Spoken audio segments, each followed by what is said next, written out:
Eu gosto de começar esse bate-papo, na verdade, essa conversa com vocês sobre o que eu aprendi sendo xingado na internet, explicando que o livro não é sobre xingamentos, né? Se fosse xingamentos, passava bem, estava tranquilo, né? Japonês cabeçudo, isso aí, eu sei, né? Cuidado da minha mãe, né? Longe de mim. Tem que aguentar. Ou isso, ou aquilo, gordo, isso aí faz parte, né? Isso aí, se você tem um mínimo de amor próprio, você bate no recalque e volta. Agora, o grande problema é quando não é xingamento, é quando a gente está tratando de uma outra coisa. É quando a gente está falando de injúria, de calúnia, de difamação, de ameaça de morte, ou quando tudo isso vaza para fora da internet e de repente não é mais calúnia, injúria, difamação, xingamentos mil, mas é uma cusparada aqui, é uma agressão na rua ali, é uma senhora que me persegue no supermercado toda vez que eu vou fazer compras. Inclusive, uma das vezes, ela postou na internet que eu estava comprando caviar. Caviar onde? No Pão de Açúcar. Ela me viu no Pão de Açúcar, eu estava comprando um coqueiro, defumado, e ela falou que eu estava comprando caviar. Né? Eu falei, gente, o que se eu estivesse comprando o quê? Se eu estivesse comprando um pedaço de acém, ela estava comprando um bom rodebife argentino. E quando você começa a extravasar e vazar para fora da internet, aquilo começa a te bater no dia a dia, começa a cutucar, começa a atrapalhar a sua vida, começa a te colocar para longe da tua rotina, começa a te colocar para longe do teu país. Eu tive que passar uma temporada fora também, né, para dar uma tirada de pressão do que estava acontecendo lá em São Paulo.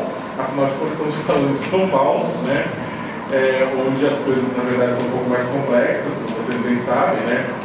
E onde as pessoas estavam apanhando na rua por vestir vermelho. Na Avenida Paulista, uma moça chegou a ser derrubada da bicicleta e apanhar porque a bicicleta dela era vermelha. Aí eu não estou inventando, só dá um Google, vocês encontram nos veículos de comunicação tudo o que aconteceu. Pessoas que apanharam por estar vestindo vermelho no lugar errado, na hora errada. Pessoas que apanharam por ter um adesivo, por exemplo, da Dilma, de alguém do PT e por aí vai. Vizinhos que se separaram, que brigaram, famílias que se separaram, inclusive no Natal passado, eu acho que deve estar acontecendo aqui no Ceará, mas em São Paulo foi uma loucura, que a ceia de Natal foi responsável pela separação de uma série de famílias. Né? Você não pode passar o passo, se a vagabunda da sua presidente deixar. Aí você fala assim, meu Deus, né? Aí você fica começando, não, mas peraí, você está falando de vagabunda, sobre uma mulher de vagabunda, aí começa, chama mesmo. E começa aquilo, e começa as relações familiares se esgarçarem, se separarem, e aí já. O grande problema, na verdade, é quando o medo, é quando a falta de percepção da diferença se torna medo, e quando o medo se torna ódio, e quando o ódio cai no gosto das pessoas como uma matriz de interpretação do mundo. Aí a gente começa a ter um problema. Em outubro de 1938, vou começar falando de uma outra coisa. Melhor ainda, em maio de 1933, pelas praças e ruas da Alemanha, que naquele momento já erguia-se o nazismo, pelas praças e ruas da Alemanha houve um estudo de livros que eram considerados subversivos. Freud, Marx, foram queimados em praça pública. Entre tantos outros livros que eram considerados impróprios para aquele país pujante que crescia naquele momento. Interessantemente, 80 anos depois, nós temos os nossos expurgos.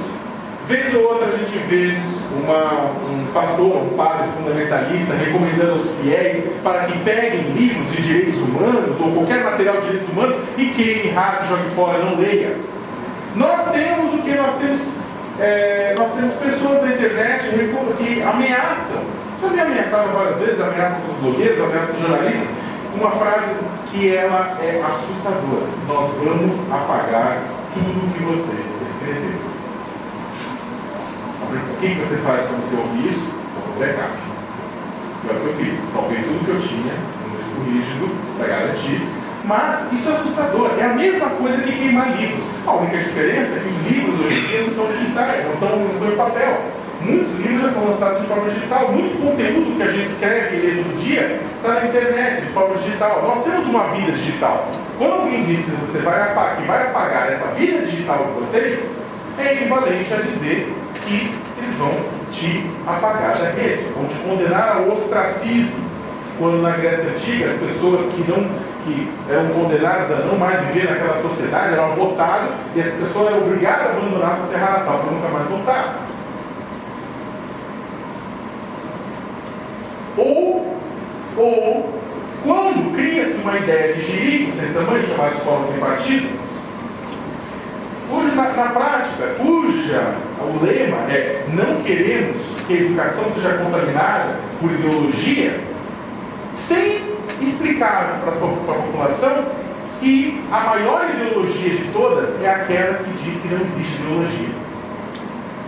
Porque é exatamente aquela ideologia que se beneficia do vácuo, das pessoas acharem que o que é lógico e o que é natural não é ideológico.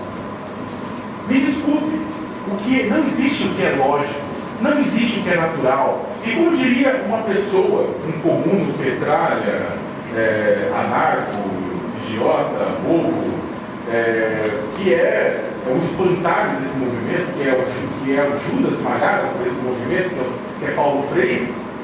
Como diria Paulo Freire, não existe vida sem base ideológica. Todo mundo tem essa ideologia.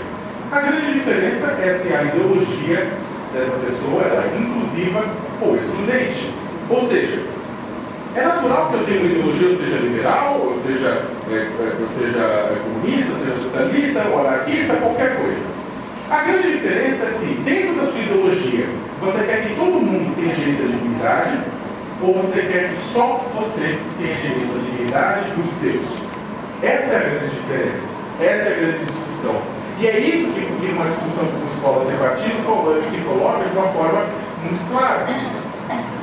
As pessoas ao mover escola sem partido, o que ele quer, na verdade, é garantir que tudo permaneça como está. Simplesmente cortando a possibilidade de desenvolver entre os jovens um senso crítico para que ele possa reconhecer no mundo as diferentes ideologias, inclusive. Não é negar as ideologias. Isso seria equivalente a negar o ar que a gente respira, porque não só é a nossa matriz de interpretação do mundo, como é o sonho que a gente persegue. E uma vida sem sonho é uma vida de merda. Esse norte, na hora que você apaga esse norte e esse gabarito com que a gente interpreta o mundo, a gente não é nada. E desculpe, um professor pode tudo na sala de aula, menos ensinar um aluno a ser nada. Menos ensinar um aluno a ser apenas mais uma engrenagem numa máquina, menos ensinar um aluno a ser apenas um tijolo numa parede. Uma pessoa, e aí vocês não entenderam onde eu estou querendo chegar, uma pessoa que é bem educada, não é aquela pessoa que vai simplesmente reproduzir os mesmos modelos tradicionais da família, da escola, da mídia, do trabalho, da igreja. Não é. É a pessoa que vai colocar em risco a existência de todas essas instituições, porque são capazes de analisar as instituições, apontar o que está de errado e tentar transformá-las por dentro e por fora. Ou seja, uma pessoa bem educada é uma pessoa subversiva, é uma pessoa revolucionária, que pode não fazer uma grande revolução, mas vai fazer pequenas revoluções no seu dia a dia, a ponto de transformar a sua vida e a vida das pessoas que estão à sua volta. O grande problema é que a gente acaba batendo nesse momento uma questão crucial para entender a internet e entender toda essa polarização, toda essa violência, toda essa maluquice que a gente está conversando até agora. Que é o seguinte, a internet, ela surge, ela começa a ganhar corpo entre o meio universitário, depois entre empresas, comunicadores. Em determinado momento, ela começa a se popularizar, desktops, aqueles TVzinhos de monitor de tubo, aqueles computadores de torre branca, bege, que ficavam engordurados, assim, que minha mãe ficava enchendo o saco e falava assim: menino, não toca o computador, eu falei: mãe, o computador vai ser usado, né? Minha mãe achava que o computador tinha que ser tão bem resguardado quanto a TV da casa, que era o móvel mais importante da sala. O que acontece é que isso muito rapidamente se transforma e a internet começa a cair na mão de todo mundo através de smartphones. Praticamente todo mundo nessa sala, todo mundo tem acesso à internet diariamente e praticamente todo mundo tem acesso à internet pelo celular. Quem aqui tem acesso à internet pelo celular? Levanta a mão. Wi-Fi ou 3G? Quem aqui tem Facebook? Só para saber, levanta a mão. Quem não tem Facebook? Levanta a mão. começam a ter contas em redes sociais, começam a interagir, começam a ser produtoras de conteúdo e começam a receber uma quantidade de conteúdo tão grande, mas tão grande, que em um dia é maior do que toda a quantidade de conteúdo técnico que uma pessoa que morou na Alta Idade Média recebeu, um camponês da Alta Idade Média recebeu. Um dia de publicação do New York Times, que é o principal jornal do mundo, ele tem mais informação técnica do que uma pessoa recebeu durante toda a vida na Alta Idade Média, um camponês durante toda a vida na Alta Idade Média. Então o que acontece é tanta informação circulando, que de repente vocês se tornam produtores de conteúdo, receptores de conteúdo em massa, vocês se tornam jornalistas, vocês se tornam comunicadores, vocês ganham a rede. E isso sem ter um manual de instruções. Ou seja, vocês entram na internet sem que ninguém tenha dito para vocês, meu amigo, onde você entrar na internet, está entrando aqui na internet, seja bem-vindo, mas antes de entrar na internet, nós temos uma informação importante para você. Não mate, não xinga, não morda, não roube, não tente destruir o seu semelhante. Ninguém chega para a gente e faz uma geral e dá um toque antes das pessoas entrarem na rede. Simplesmente você comprou e está postando. Ou seja, nós estamos vivendo uma espécie de adolescência da internet. Nós passamos pela infância da internet, onde as pessoas começaram a descobrir para quem servia, onde encaixava, e entramos na adolescência da rede. Ou seja, naquele momento em que estamos loucamente utilizando todos os recursos possíveis, sem pensar no amanhã, sem pensar nas consequências, vamos embora. Sabe, na infância descobre que tem órgãos sexuais, na adolescência você usa eles loucamente. Aí depois na fase adulta você fala, o que eu fiz? É mais ou menos isso. A gente ainda não chegou na fase do que eu fiz, mas a gente vai chegar. E a gente tem que chegar, porque é importantíssimo a gente ter reflexão sobre esses atos, sobre todo esse processo. Só que quando não chegar nesse momento, a gente tem que tomar algumas atitudes. Não dá para distribuir um guia de instruções da internet para todo mundo. Não dá para distribuir esse guia de instruções da internet para todo mundo. Ele seria quase que seria algo totalitário, seria algo arrogante, né? Olha, isso aqui é o jeito correto de usar a rede. E vamos ser sinceros, que se por um lado a rede pode machucar, pode causar, pode trazer transtornos e dores, por outro lado, a rede transforma e muda o mundo. A rede mundial de computadores, as redes sociais contribuíram com o quê? Contribuíram com que determinadas convulsões sociais necessárias, eu estou falando que as convulsões sociais são necessárias. O que se fez depois dessa convulsão é uma outra coisa que a gente pode discutir no marxismo, inclusive. Mas convulsões necessárias ocorreram catalisadas pela rede recentemente. Vamos lembrar, no começo dessa década, tivemos o M15 na Espanha, os indignados, tivemos a Primavera Árabe, tivemos os Occupy em vários lugares, na Inglaterra, em Londres, em Roma, Inglaterra, na Itália, nos Estados Unidos. Tivemos as jornadas de julho, que foram extremamente importantes para a consolidação dos novos movimentos de jovens dentro do espectro político brasileiro. Nós podemos reclamar e falar, mas foi desvirtuado. Mas jovens foram a rua e conseguiram derrubar nas duas maiores capitais do país as contas de transporte. Então o que aconteceu? Aquilo foi catalisado pela rede. A rede foi utilizada para tornar aquilo mais rápido, para conectar pessoas, para fluir informação. Ou seja, pode ser usado para o bem, pode ser usado para o mal, como qualquer outra coisa. Tem uma brincadeira que a gente faz que é o seguinte: se você descobrisse que uma invenção fosse matar centenas de milhões de pessoas em 100 anos, você inventaria? Muita gente fala assim, não. Aí a resposta é, então você não teria inventado o automóvel. O automóvel matou centenas de milhões de pessoas ao longo de um século de existência. Porém, a culpa foi do automóvel? Essa é uma grande discussão. Da mesma forma que a internet não é responsável pelo desvirtuamento que se faz a partir dos processos que ela garante. Agora, se não é possível entregar um manual de redação, é possível um manual de uso da rede, é possível pelo menos discutir com as pessoas formas de termos convivência na rede mundial de computadores, formas de garantirmos o diálogo na rede mundial de computadores, formas de garantirmos que vamos avançar dessa infância para a adolescência, para a fase adulta, sem que ninguém perca nenhum membro no meio do caminho. A melhor forma para isso, é claro, é a educação para a mídia e a educação para os direitos humanos.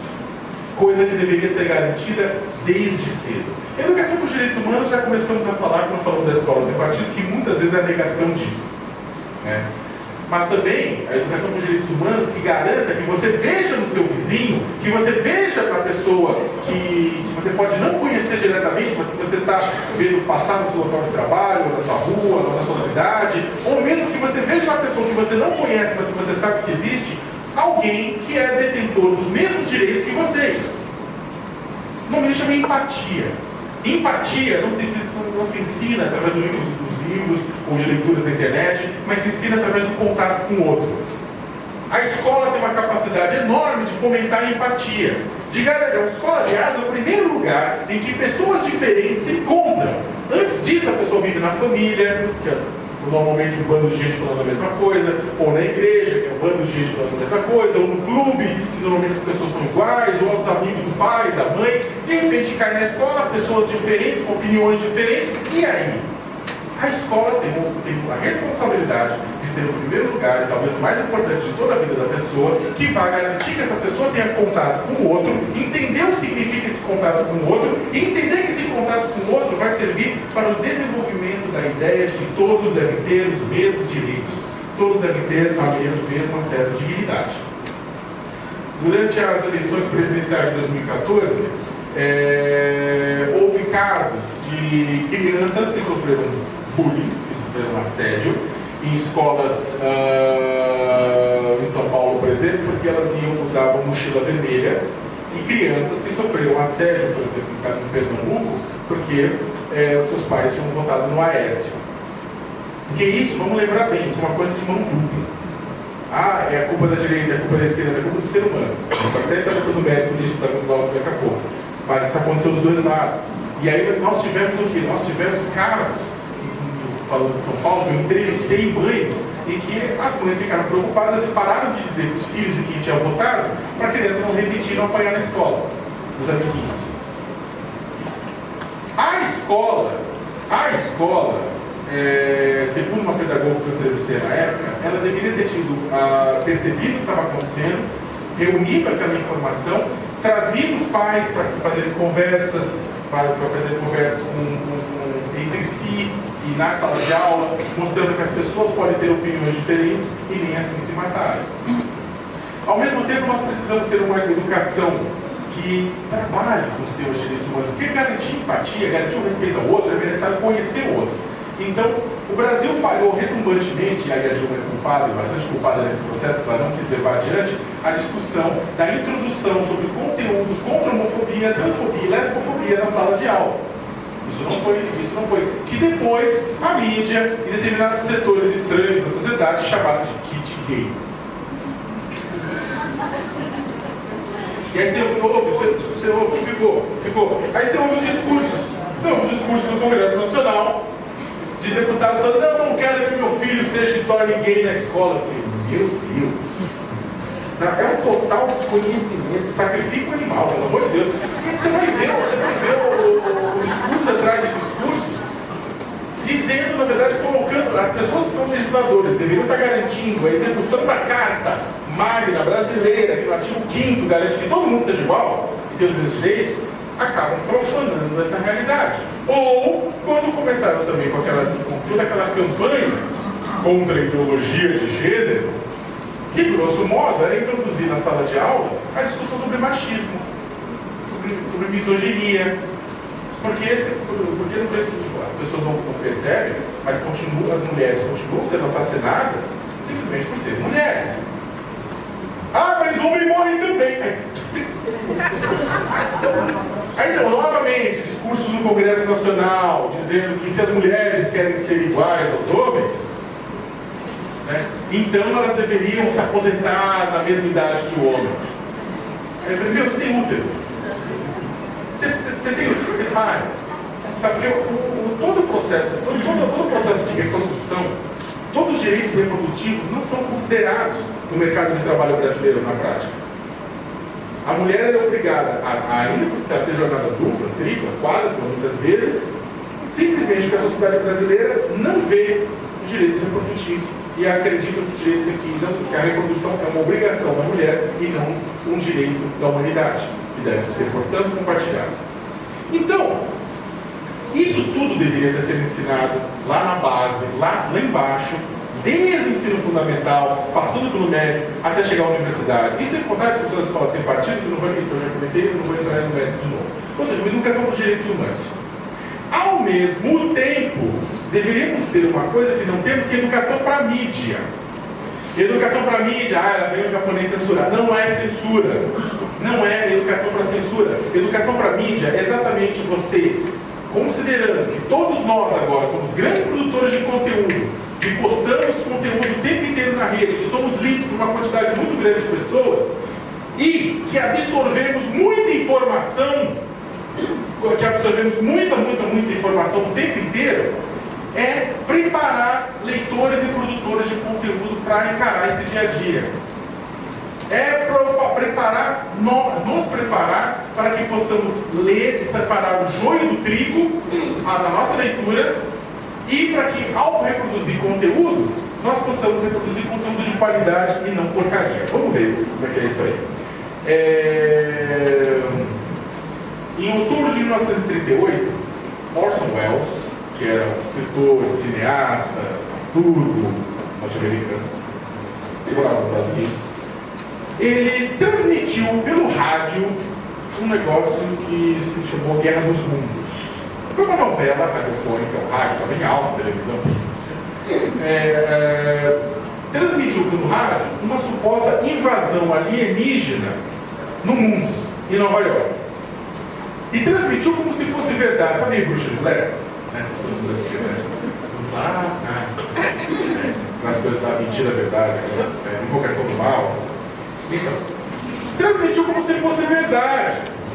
O que aconteceu? Pânico nas ruas. As pessoas ficaram em pânico, acreditaram que o mundo estava sendo invadido por alienígenas e saíram em pânico pelas ruas. Aí você fala, mas isso é do passado, você acabou. Aqui em Pernambuco, um tempo atrás, houve aquele boato de que uma represa havia estourado.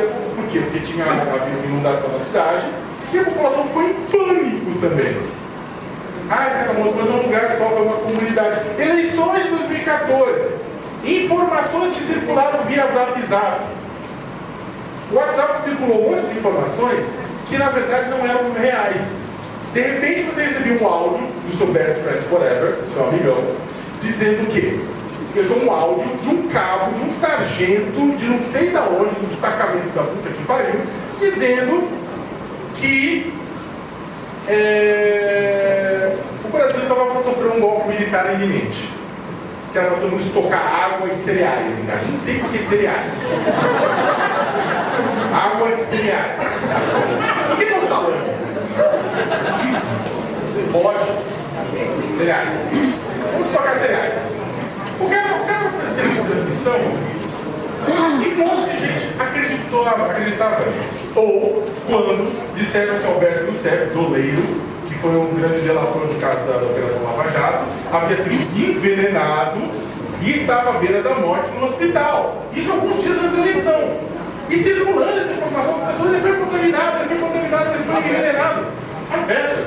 E isso influenciou no voto. Claro que influenciou no voto. Terrorista agora. Oi?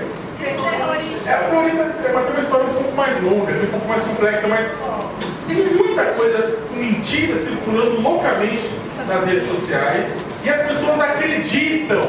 Agora, a grande pergunta é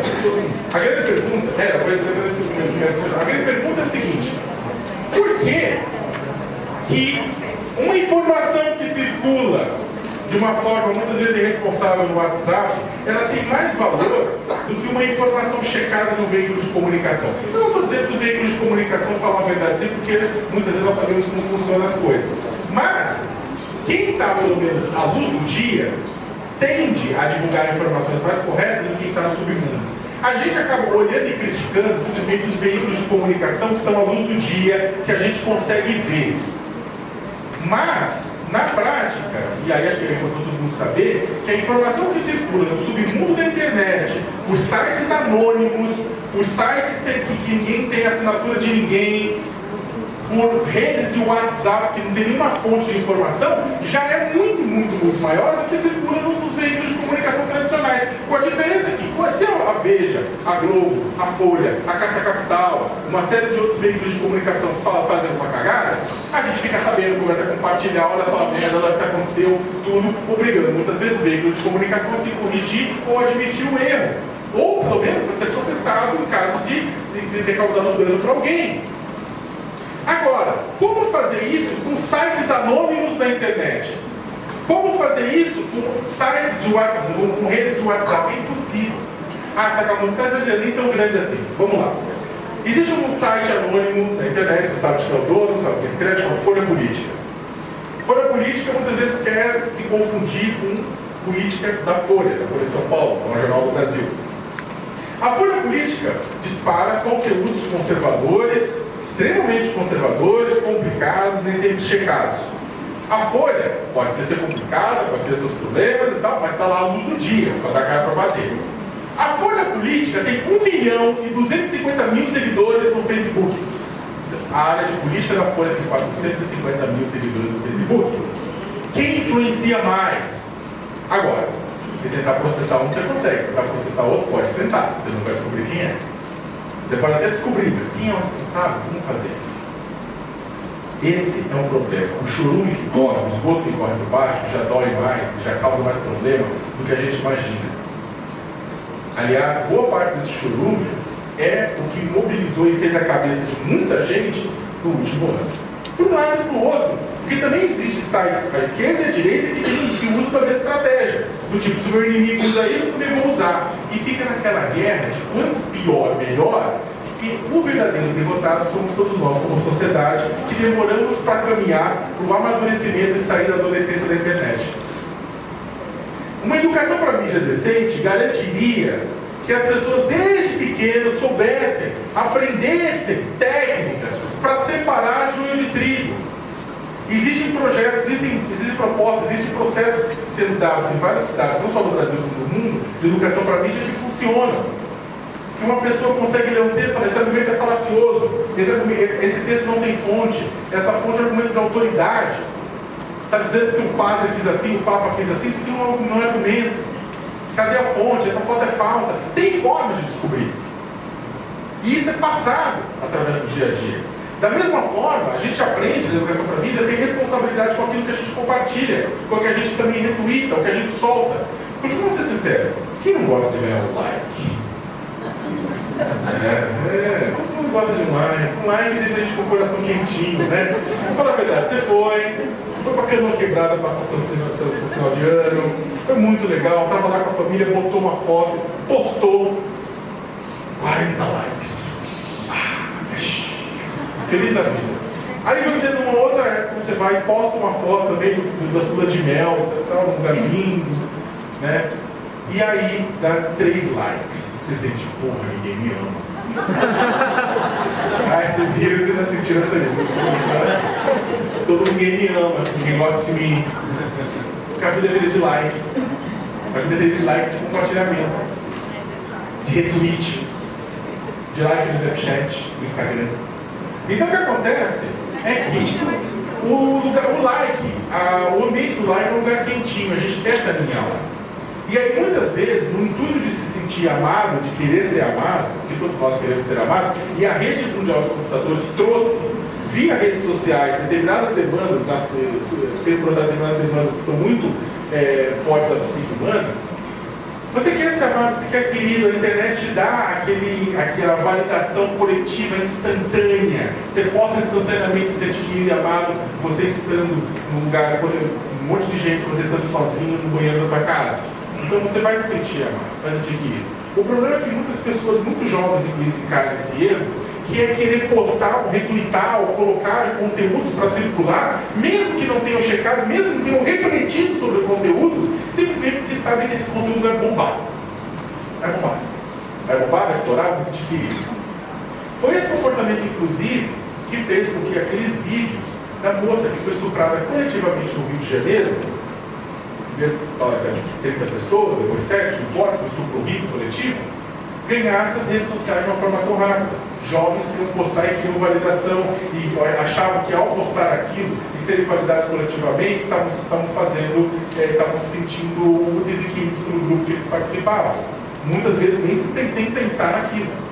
O problema é que quem retuita, compartilha, dá like em conteúdos que são criminosos, está fazendo apologia a esse crime de acordo com a lei brasileira.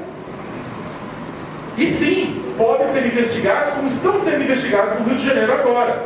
E podem ser julgados, e podem ser condenados, mas eu tenho só um like. Sim, mas no grão de areia reside o universo. Naquele grão de areia do like reside uma série de intenções, uma série de processos e validações. Um like não é vazio. Um like não é vazio. Então o que acontece? Isso tem que ser, mas isso não adianta chegar, eu falar que isso tem que ser discutido, treinado, debatido no dia a dia, na sala de aula, no ensino fundamental, no ensino universitário. Tem que entrar nos ossos das pessoas, a responsabilidade da comunicação. Não é isso que a gente sonhou todo tempo? Tirar o lugar do pedestal em que se encontrava a mídia tradicional na comunicação? Só que agora a gente consegue ser comunicadores piores do que ela, muitas vezes. Isso é um dilema que a gente tem que avançar. Ah, Sakamoto, e para quem estiver fora da escola? Porque você falou de escola para a educação de direito humano, falou de escola para a educação para a mídia, e quem estiver fora da escola faz o quê? É claro que é um pouco mais complicado, um pouco mais difícil, porque quem já tem aqueles seus preconceitos enraizados, aquela forma de ver o mundo, quando entra em contato com alguém que diz, amigo, desculpa, eu sei que você aprendeu outra coisa, mas você não pode ser machista, você não pode ser racista, você não pode ser xenófobo, você não pode ser preconceituoso, você não manda na vida da sua mulher, dos seus filhos, você tem que ser um pai, você não é para ser um dono, tem todo um processo nesse sentido que você vai ter que agora repensar. A pessoa ouve isso e... Por quê? Porque a vida inteira aprendeu o contrário. E aí, diante da novidade, diante de um admirável mundo novo, que ela não foi informada durante a vida dela para viver aquilo, ela sente medo. E aí, a partir do medo, ela pode ser acolhida, e a partir desse acolhimento, dessa conversa, desse diálogo, ser levada para um lugar legal, ou a partir do medo ela pode sentir ódio, e sentindo ódio partir para a violência, e ir contra aquilo com a qual ela não entende, com a qual ela não concorda, ou até muitas vezes no caso de homofobia, contra a qual ela deseja. Porque muitas vezes a homofobia vem do desejo não realizado e reprimido. Não é sempre, mas vem. Então, como é que você resolve sobre esse pessoal? Você joga as gerações mais velhas que estão mais na rede, na escola, para fora dessa discussão? Não. Nós temos que qualificar o debate público para que nós não tenhamos tanta raiva na internet, tanto ódio na internet. Para que nós não tenhamos tanto ódio e raiva na vida real, lá de fora. Um exemplo. Vocês estão num boteco, um monte de amigos, e esses amigos, um amigo de repente levanta e começa a fazer uma série de piadas contra feministas, dizendo que feminista é isso, que mulher não presta, que mulher é vagabundo, não. Se as pessoas da mesa derem uma risadinha, mesmo que sem graça, ou acharem graça, aquilo vai estar validando coletivamente com um monte de likes naquele discurso machista. É exatamente como uma rede social. Aquela mesa vai estar dando likes naquele discurso machista e essa pessoa, quentinho com esses likes, vai se sentir quase na obrigação de repetir esse discurso em outro lugar, em outro lugar, em outro lugar, em outro lugar. Agora, se a mesa se nega a dar likes naquilo, fica em silêncio, ou pior, bata um comentário, mano, você tá louco? Vou falar em bem paulistês, né? Cara, você tá louco? Você pirou? Você doidou? Olha o que você está falando. O mundo não é assim mais não, mudou. Essa pessoa tem duas opções. Ou ela levanta e sai tudo da vida e vai tentar falar a mesma coisa em outra mesa, ou ela é obrigada a mudar para se manter naquele coletivo. O Bernard Charlot fala, o pessoal do Bernard Charlot fala que a percepção que o conteúdo, o conhecimento, ele precisa ter... as pessoas precisam sentir o valor do conhecimento para que aquele conhecimento seja repassado e seja efetivado na vida de cada um. Um jovem precisa entender o valor do conhecimento que está sendo passado por ele na escola para ele dar valor àquilo. É uma coisa que fala assim, o jovem, muita gente fala, o jovem não lê hoje em dia. Lê, Você viu o tamanho de 50 tons de cinza? De Harry Potter? De Crônicas de Fogo e Gelo? Você viu o tamanho daqueles catatal? Só pode do tamanho da Bíblia. Mas eu duvido que alguém tenha lido, algum já tenha lido Gênesis até o Apocalipse. Agora, Crônicas de Fogo e Gelo, Crepúsculo, o pessoal leu. Harry Potter, tudo isso dá isso aqui. Tamanho. Leram. Claro que leram. Por quê? Porque eles acham que aquilo, eles veem como aquilo se insere, se implica na vida deles. Mas eles não veem, muitas vezes, como conhecimento, história, geografia, matemática, português, se implicam e são necessários para a vida deles. A gente erra como professor, eu falo isso como professor, na minha incapacidade, muitas vezes, de fazer com que os alunos entendam para que serve o conhecimento, absorvam aquele conhecimento e levem aquele conhecimento para a vida deles.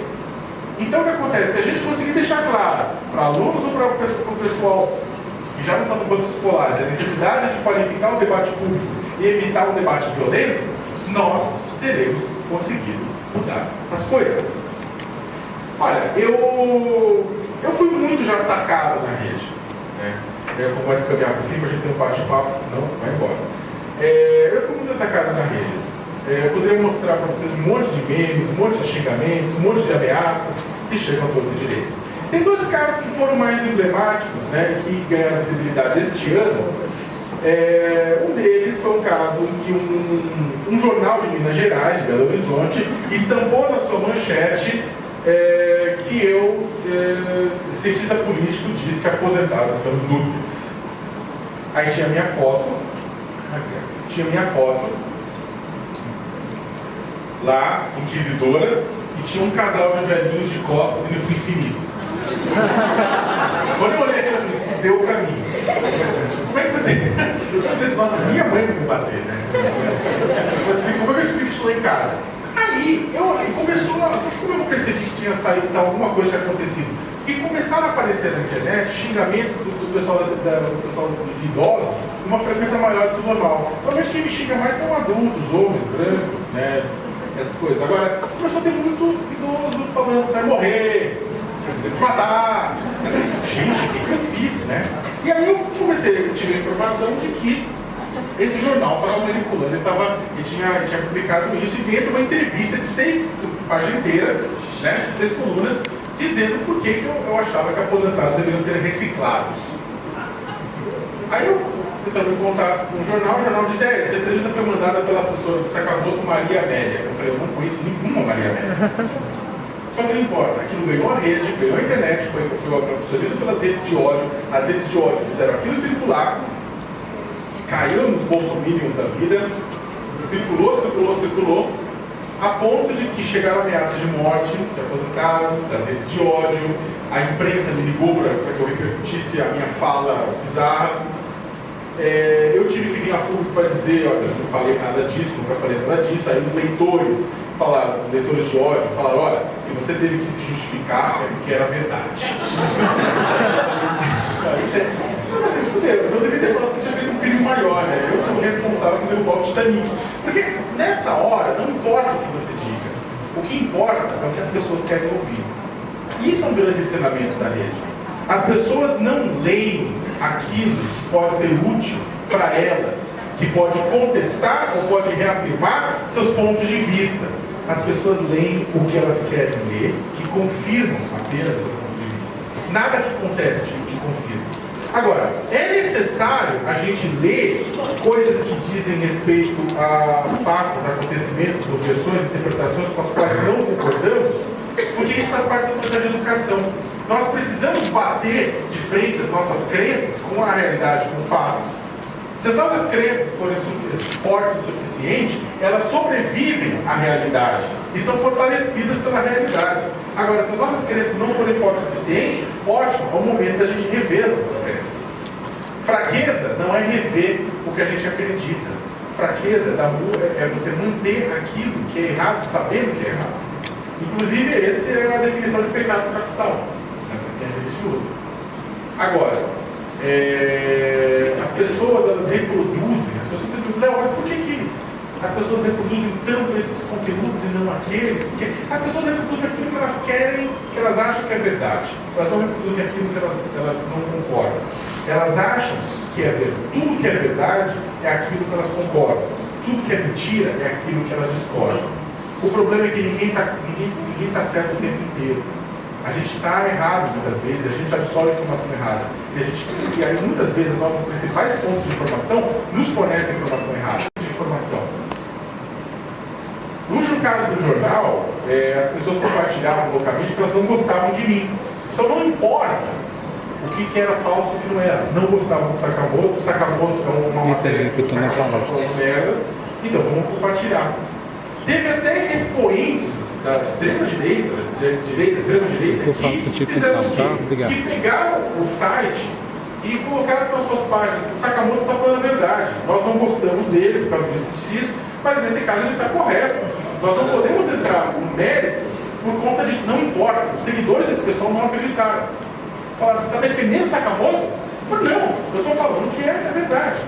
E aquilo circulou e não importava o que as pessoas falavam. Aquilo circulava porque era uma forma de bater. Chegou um ponto que aquilo mudou para fora, foi para a rua, grupos de jovens me ameaçaram me bater, me peitaram, me cercaram, bate em mim então. Bate em mim, você bate em velho, bate em mim. Bate em velho, aonde? No jornal.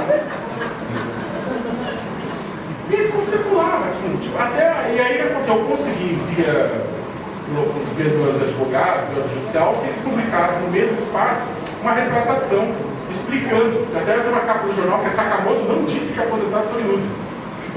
E um texto dentro também, mas não importa, porque houve centenas de milhares de compartilhamentos do texto original, e só alguns milhares de compartilhamentos do texto com desmentido. Interessante que vários veículos de imprensa brasileiros deram a história. E muitas pessoas que devem ter olhado aquilo, devem ter compartilhado, leram e falaram, compartilhei merda. Mas aí tem um ponto.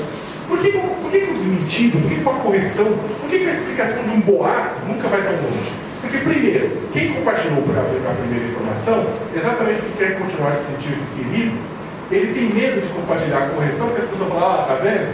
Compartilhou merda, não vou confiar mais em você. As pessoas não têm medo de fazer compartilhamento da resposta. Segundo, que a informação não chega mesmo. Por quê? Porque é muito mais delicioso a calúnia do que a retratação. A calúnia é mais gostosa do que a retratação. Sempre. Não chega tão longe. E o boato tem cauda longa. Até hoje eu estou agredido por conta disso. A segunda coisa que também esse ano foi muito forte foi que, na verdade, começou no ano passado. Começou a aparecer sites que diziam que eu tinha ganhado R$1 milhão do PT para defender a Dilma. Eu falei, vocês não estão lendo meu blog? 95% do texto está criticando, inclusive, o modelo de desenvolvimento que é adotado pela Dilma e muitas críticas ao próprio governo. Né? E o pessoal continuou nessa história. E aí eu dei na época eu tinha dado o Google no meu nome, alguém falou, dá uma olhada no que está acontecendo. Tem o Google no meu nome, Sakamoto, blog de Sakamoto, e aparecia um anúncio pago do Google, e quando alguém paga um anúncio do Google, aparece em primeiro lugar com a busca, e apareceu bem grande, Leonardo Sakamoto mente. Ou esse jornalista destrói histórias de reputação, puxando para um link dizendo que eu ganhava R$1 milhão do PT para defender a Dilma. Isso circulou loucamente na rede, por conta dessa busca, circulou loucamente, colunistas de direita ficaram falando, olha só, caiu a máscara de Sakamoto, um monte de gente falando assim, Maria do Rosário, que a Repórter Brasil Nossa ONG tinha edital de educação de inscrição pública com valores muito menores do que isso, para combater o trabalho escravo. Falar, tá vendo? Maria do Rosário, chamando a Maria do Rosário de prostituta, que deu dinheiro para o Sakamoto, tudo isso mais. Isso começou a circular a ponto de virar uma investigação do Ministério Público Federal. O MPF abriu uma investigação para que eu me explicasse por que estava ganhando R$1 milhão por ano para defender o PT. E aí ele falou, gente, eu falei assim, isso aqui parece um conto de Kafka. Parece que eu estou preso num processo de Kafka. Estou sendo acusado de quê? Não, disso não existe, mas é disso. E vai circulando. Isso durou um bom tempo, deu dor de cabeça, eu fui agredido, me cuspiram na rua, fui agredido por causa disso. Até que aí a gente começou a investigar, eu como advogado do UOL, começamos a investigar, começamos a pedir quebra de sigilo disso, que o Google fornecesse quem havia pago aquilo, e descobrimos que uma empresa, junto com a Folha de São Paulo, que acabou depois publicando a investigação, fez uma investigação e publicou, né? Descobriu uma empresa em Ribeirão Preto, interior de São Paulo, que havia sido contratado pelo JBS Friboi, maior empresa de proteína animal do mundo, essa empresa havia sido contratada para fazer contra-informação e tentar desmentir na rede boato de que o filho do Lula era dono do Friboi. Essa empresa foi contratada para isso, né? E essa empresa teria postado esses anúncios. Ou seja, a maior empresa de proteína animal do mundo estava diretamente envolvida em pagar anúncio para difamar um jornalista, e o jornalista sofreu agressão física até por conta disso. Olha que coisa. Olha onde chega. Daí, por que eu contei essa história também, né? Foi muito legal que muitos colegas jornalistas divulgaram a informação, tudo. Eu contei essa história por uma questão. Ela é um pouco diferente da primeira. A primeira história, você pode até falar que foram redes de ódio que acabaram absorvendo aquela informação equivocada, por uma fé do jornal, que seja, mas acabaram absorvendo aquela informação e fazendo uma campanha de informação. Essa segunda é uma campanha de informação orquestrada. E é isso também que é importante falar. A trollagem é uma ciência. Não é se querer um bando de idiota postando aberração. Tem os idiotas que postam aberração, mas tem muito profissional pago por partido político, por grupos políticos, por empresas, para difamar pessoas, para atacar pessoas. Eu entrevistei uma empresa dessas, em 2014, durante a eleição, que me contou que operava da seguinte forma: eles têm vários jovens, que são universitários, esses jovens trabalham como seeders em inglês, semeadores. Esses semeadores, eles fazem o quê? Eles diariamente controlam uma série de perfis no Facebook, por exemplo, e esses perfis não parecem perfis falsos. Você está no Twitter, no Facebook, você manja quando o perfil é falso. No Twitter, quando é um ovo, a foto, né? Um genérico. Ou no Facebook, quando só tem postagem xingando o Lula ou xingando a Aécio, mas que é falso, né? Com 30, 40 amigos. Não, esses perfis têm milhares de amigos, eles têm cachorro, time de futebol, eles casam, amam, transam, se separam, têm vida. E essas pessoas vão tocando a vida desses perfis que estão conectados a centenas de listas de discussão. E nos momentos de eleições, essas listas de discussão são usadas para convencer o voto das pessoas. Posso falar que, sem dúvida nenhuma, até pela ocorrência estatística, que vocês aqui na sala, pelo menos algumas pessoas aqui, têm amigos falsos. Quer dizer, vocês entenderam? Falsos, não falsos. Não todo mundo tem amigo falso, mas é outro tipo de falso. Então, esse pessoal controla, e em períodos não eleitorais, quem contrata o serviço desse pessoal são grandes empresas que querem vender produtos. Sim. Ah, mas como assim? Nunca ninguém me ofereceu um produto. Mas eles não oferecem produtos. Eles usam cálculos estatísticos de perfil, de população, para fazer com que você acabe querendo algo sem perceber que você quer algo. Né? Ou seja, não é apenas o trabalho de educar, não é apenas o trabalho de conscientizar sobre os direitos, não é apenas o trabalho de qualificar o debate público. Tem que ter um trabalho sério para garantir que a gente possa viver uma sociedade em que as pessoas consigam separar perfis falsos de perfis reais? Não, mas consigam separar discursos de ódio de opiniões. Você pode receber uma opinião de um perfil falso da internet, não tem problema, mas se você tiver um escopo para poder discutir aquilo e processar aquilo dentro de você, você vai levar aquilo na boa. Não adianta eu falar, a gente pode até derrubar esses perfis falsos, como a polícia faz. Você pode derrubar, mas é que nem a bandeirinha. Derruba um, aparece 10. A internet é um rio cão da lousa, você não consegue brecar. É que nem fazer uma barragem no Rio Amazonas, você não consegue brecar. Ela vai, e vai acontecer. Então você tem duas opções. Ou você vai ficar lutando, enxugando gelo o tempo inteiro, tentando bloquear esses perfis falsos, ou você vai garantir que a população tem instrumentos, seja educacionais, seja de garantir de debate de qualidade, o que quer que seja, para que ela possa separar esses discursos e perceber o que é bom e o que é ruim para ela. Eu termino, acho que essa conversa fala com vocês, falando uma coisa. O Facebook, ele é uma ferramenta sensacional, mas ao mesmo tempo ela não é uma ferramenta de debate político. Por quê? O objetivo do Facebook é manter vocês a maior quantidade de tempo possível no Facebook. Por quê? Porque assim, vocês vão ver anúncios, vão clicar em publicidade patrocinada, em links patrocinados, por aí vai. O objetivo do Face é manter vocês lá. E para manter vocês lá, eles têm que garantir que vocês estejam num lugar agradável e quentinho. Para garantir que vocês estejam num lugar agradável e quentinho, o Facebook vai te entregar na sua timeline pessoas, informações, conteúdos, sites com as quais você interage mais ou com as quais você concorda. O Facebook, dessa forma, acaba criando praticamente uma bolha em torno de você. E essa bolha faz com que você acredite que o mundo é aquilo. Mas me desculpe, o mundo não é aquilo. O mundo é muito maior do que aquele condomínio fechado que o Facebook transforma a vida da gente. Tanto é que isso é tão complicado, que tanto é que quando uma pessoa que é do condomínio e concorda mais ou menos com a ideia de fora, traz um post, olha o que você acabou de escrever. Se o condomínio fechado ele pensa em outra coisa e fala, poxa, peraí, esse japonês está pensando exatamente aquilo, diferente do que eu defendi toda a vida, ele vai falar, todo mundo aqui começa a compartilhar, começa a criticar, xingar, e essa pessoa percebe, poxa, todo mundo detesta o Sakamoto. Da mesma forma que as pessoas, isso acontece comigo, todo mundo detesta o Renan Azevedo, todo mundo detesta qualquer pessoa que tem opinião. E não detesta, não é o mundo, é só a sua bolha. Só que esta bolha, ela vai ficando cada vez mais profunda, a ponto de você perder essa capacidade de empatia, de poder observar no outro que pensa diferente de você, um semelhante igual a você e detenção dos mesmos direitos. Você vê simplesmente que o Sakamoto é um pária, o Sakamoto é um mal a ser extirpado. E aí, meus amigos, na hora que uma pessoa se torna um mal a ser extirpado, a sociedade rui um pouco e toda morre na China. De tristeza. O livro, ele é um pouco diferente, eu acho, dos meus textos do blog que eu escrevo diariamente.